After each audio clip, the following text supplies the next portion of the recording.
Another week has gone by, and the MMA news cycle has reached fever dream status. We're going to have a UFC fight, think of this, on the grounds of the White House. Buried beneath the news of Jon Jones setting the record for quickest fake retirement in MMA history. At the White House, it just means the world to me, so I'm back.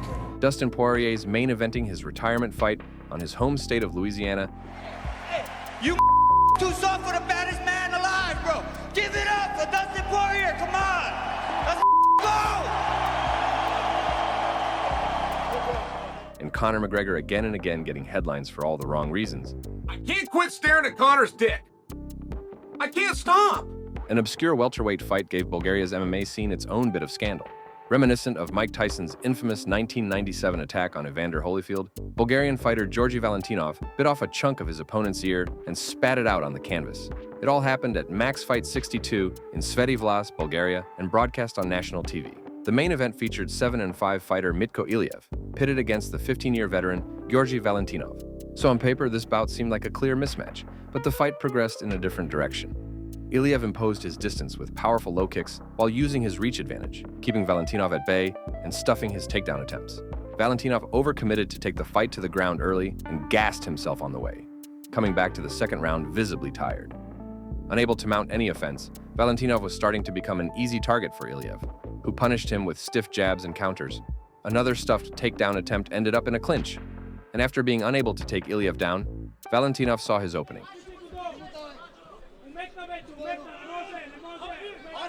Ау, отхапа част от ухото сякаш на Mitko Iliev, Georgi Valentinov, Майк Тайсън и Евандър Холифилд в повторение.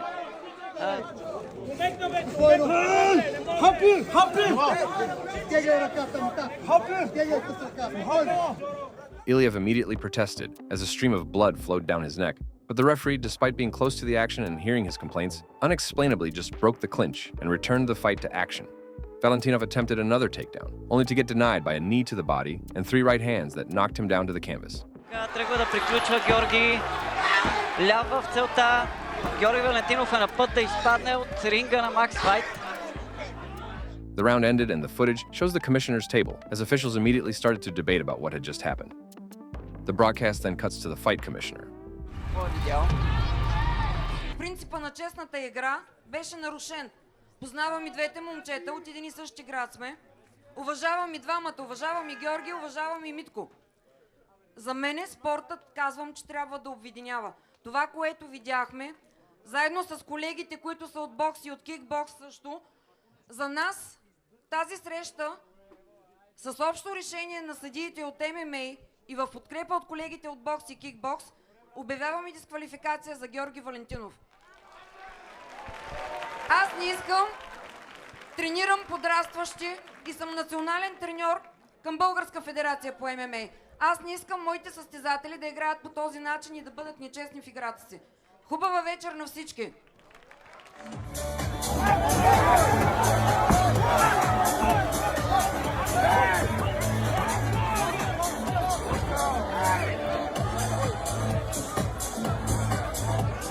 Georgi Valentinov was handed a DQ loss after the end of the second round. The full fight was uploaded to MaxFight's official YouTube channel, and it's linked down in the description.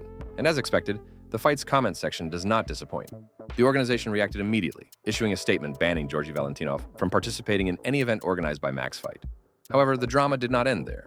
The president of Bulgaria's MMA Federation is former UFC fighter Stanislav Nedkov, the first Bulgarian fighter to ever get a win inside the UFC, when he TKO'd Luis Cane at UFC 134. Nedkov issued a long statement regarding the incident, in which he condemned Valentinov's ear-biting act, while pointing the incident as an isolated case. But Nedkov went further in his display of power, ordering an investigation from his disciplinary commission and airing out some proposals for punishment, from suspending Georgi Valentinov's competitive rights to a ban on holding MMA fights in the ring, to a complete ban on holding professional gala evenings for a certain period of time. An article from FightbookMMA.com goes further deep into the scandal. It says that the incident highlighted deeper problems in Bulgarian MMA under Nedkov's leadership, such as the closure of 80% of Bulgarian MMA clubs.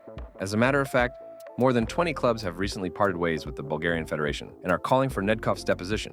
He has been accused of thwarting Bahrain-based MMA promotion Brave of hosting an event in Bulgaria, improperly allocating public funds through the MMA Federation, and multiple complaints of mismanagement during his stint as president of the Federation. This recent ear-biting incident could be the straw that breaks the camel's back. Mitko Iliev has reportedly underwent a successful surgical intervention on the severed part of his left ear and has forgave Valentinov for the incident. Georgi Valentinov also apologized, saying the incident was unintentional, as he explains that Iliev's ear fell into his mouth and he instinctively clenched his teeth to protect the jaw, severing his ear in the process. Make of that what you will.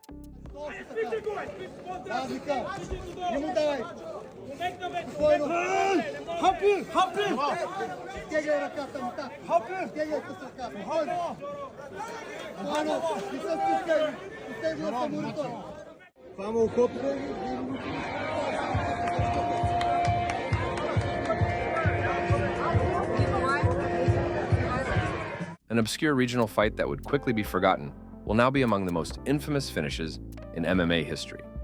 In other news, Ben Askren had a successful lung transplant and has left the hospital after 59 days. What's up, guys? Day 59. I'm out. With my beautiful wife, supportive.